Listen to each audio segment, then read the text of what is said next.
Welcome to மருத்துவ உலகம். இன்னைக்கு நம்ம மருத்துவ உலகத்துல 30வது வாரத்துல கர்ப்பிணிகளா இருந்தீங்க அப்படின்னா உங்களுக்கு என்ன மாதிரியான மாற்றங்கள் ஏற்படுது, குழந்தைங்களுடைய வளர்ச்சி எப்படி இருக்கு அப்படிங்கறத தெரிஞ்சுக்க போறோம். இந்த 30வது வாரத்துல கர்ப்பத்துல குழந்தையினுடைய வளர்ச்சி பாத்தீங்கன்னா வயிற்றுல அப்பப்போ ஒரு அசைவை உணர்வீங்க. குழந்தைங்க அது விக்கல் எடுக்கிறதுக்கான வாய்ப்பு இருக்கும். குழந்தைங்களுடைய வளர்ச்சி அப்படின்னு பாத்தீங்கன்னா குழந்தைங்க வேகமா வளர ஆரம்பிப்பாங்க. குழந்தையினுடைய எடை சற்று அதிகமா இருக்கும். குழந்தையை சுற்றி இருக்கக்கூடிய அம்னியோட்டிக் திரவமானது குறையக்கூடும். குழந்தையினுடைய கண் பார்வை நல்லா வளர்ந்திருக்கும். குழந்தைங்களுடைய எலும்பு ரொம்ப கடினமா மாறி இருக்கும். சிறிய குழந்தை கொழுப்பு ஏற்றி தோல சுருக்கமா இருக்கும். குழந்தை பிறந்த உடனே அது சூடான வெப்பநிலையை உணர இந்த கொழுப்பு சேமித்து வச்சிருப்பாங்க. லூனோகோன்னு சொல்லக்கூடிய உங்க குழந்தையினுடைய தோல் மூடி இருக்கும். மெல்லிய மூடி இந்த நேரத்துல மறைஞ்சிடும். குழந்தைங்க பிறக்கும் போது அவர்களுடைய சருமத்தின் மேல இருக்கக்கூடிய லானுக்கோ அப்படின்னு சொல்லக்கூடியது உதிர ஆரம்பிக்கும். சில குழந்தைங்களுக்கு தோள்கள், முதுகில் அப்படின்னா காதுகள்ல இன்னும் கொஞ்சம் கொஞ்சம் இருக்கும். குழந்தையினுடைய கூந்தல் குழந்தை முழு தலைமுடியோட பிறப்பாங்க.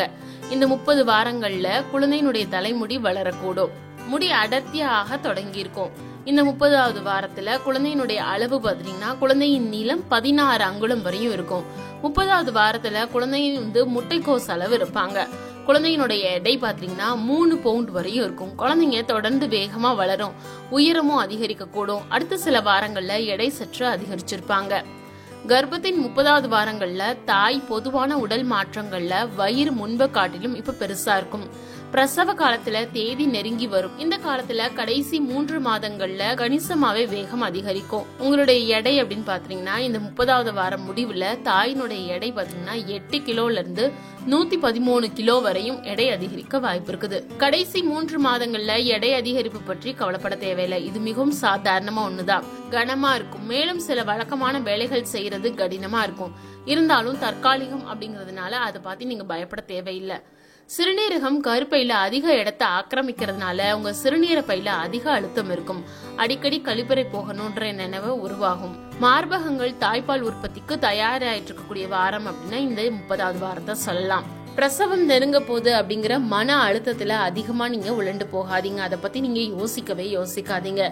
அப்பப்ப மென்மையான மசாஜ் மூலமா இல்ல யோகா பயிற்சி மூலமா உங்களுடைய மனசை முதல்ல தூய்மையா வச்சுக்கோங்க. இந்த 30வது வாரத்துல உணவு குழாயில அமிலம் நுழைவதை தடுக்க வால்வு தளர்றதுனால நெஞ்செரிச்சல் உருவாகவும் வாய்ப்பு இருக்குது. அமிலம் உணவு குழாயில நுழையறதுனால இந்த மாதிரியான மாற்றங்கள் ஏற்படும். மூச்சு விடுறதுல சிரமம் ஏற்படும். தசைகளுடைய இயக்கம் மெதுவா இருக்கிறதுனால வீக்கம், வாயு சிக்கல் ஏற்பட வாய்ப்பு இருக்குது. மலச்சிக்கல் ஏற்பட வாய்ப்பு இருக்குது. அதே மாதிரி உங்களுக்கு அங்கங்க கை கால்கள்ல முதுகுகள்ல பிடிப்புகள் ஏற்படவும் வாய்ப்பு இருக்குது. தொப்பையில அப்பப்ப அரிப்பு தன்மை ஏற்படும். தோல் நீண்டு உலர்ந்து போறதுனால இந்த அரிப்பு ஏற்பட வாய்ப்பு இருக்குது. அதிகமா டயர்டா ஃபீல் பண்ணுவீங்க. பிராக்ஸ்டன் ஹிக்கிள் சுருக்கங்கள் ஏற்பட்டு இருக்கும். இந்த 30வது வாரத்துல கிக் கவுண்ட் செய்ய பரிந்துரை செய்வாங்க டாக்டர்ஸ். அதாவது எத்தனை கிக் குழந்தைங்க பண்றாங்க அப்படிங்கறத கண்காணிச்சு டாக்டர் கிட்ட நீங்க சொல்லணும். இப்போ தாயினுடைய வயிறு பாத்தீங்கன்னா தர்பூசணி அளவு இருக்கும். நீங்க வளைஞ்சு குனிஞ்சு கீழே இருக்கும் பொருள்களை எடுக்கிறது ரொம்ப கஷ்டம். நேரா சீரா நடக்கிறது சிரமமா இருக்கும். இது சாதாரணமான ஒண்ணு. குழந்தைங்க பிறந்ததுக்கு அப்புறம் இது எல்லாமே சரியாயிரும். இடுப்பு பகுதிக்கு குழந்தைங்க செல்லும் போது திணறல் குறைய ஆரம்பிக்கும். குழந்தை கருப்பையை முழுவதும் ஆக்கிரமிக்கும். குழந்தையினுடைய உதையும் அசையும் முக்கியத்துவம் வாய்ந்ததா இருக்கும். இப்போ பொய் பிரசவ வலி எடுக்கும் வாரம் அப்படின்னே சொல்லலாம் இந்த 30வது வாரத்தை. இந்த வலி பிராக்ஸ்டன் சுருக்கங்கள் அப்படின்னு சொல்லக்கூடியது. இந்த வாரத்துல நீங்க மருத்துவர்கிட்ட பொய் பிரசவ வலியா உண்மையான பிரசவ வலியா அப்படிங்கிற அறிகுறிகளை கேட்டு தெரிஞ்சுக்கோங்க.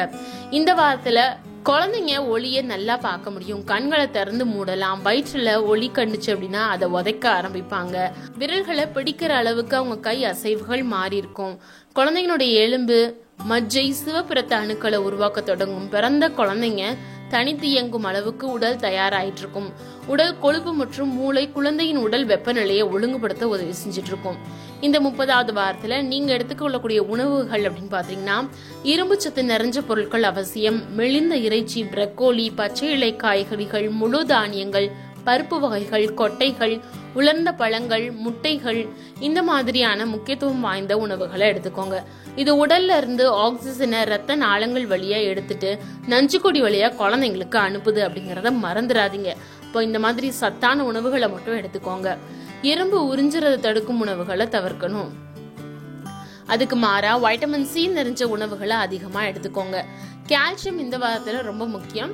எலும்புகள் மற்றும் பற்களை உருவாக்க கால்சியம் ரொம்ப உதவி செய்யுது. 1000 மில்லிகிராம் கால்சியம் அவசியமானது. பால் பொருட்கள், செறிவூட்டப்பட்ட தானியங்கள், பழச்சாறுகள், பாதாம், இருண்ட இலைக்கீரைகள் கால்சியத்தின் சிறந்த ஆதாரங்களா இருக்குது. இந்த வாரத்திலேயே நீங்க குழந்தையோட ஸ்டெம் செல் சேமிக்கிறத திட்டமிட்டீங்க அப்படின்னா உங்க டாக்டரை கன்சல்ட் பண்ணிக்கோங்க. லேசான உடற்பயிற்சி எடுத்துக்கலாம். இரும்புச்சத்து நிறைஞ்ச உணவுகளை எடுத்துக்கோங்க. பிரசவ வலி சுருக்கங்களை கூர்ந்து கவனிங்க. இந்த 30வது வாரம் ரொம்ப நல்ல வாரமா உங்களுக்கு கடந்துரும். அடுத்து 31வது வாரத்துல என்ன மாதிரியான மாற்றங்கள் ஏற்படுது அப்படிங்கறது தெரிஞ்சுக்கலாம். நன்றி, வணக்கம்.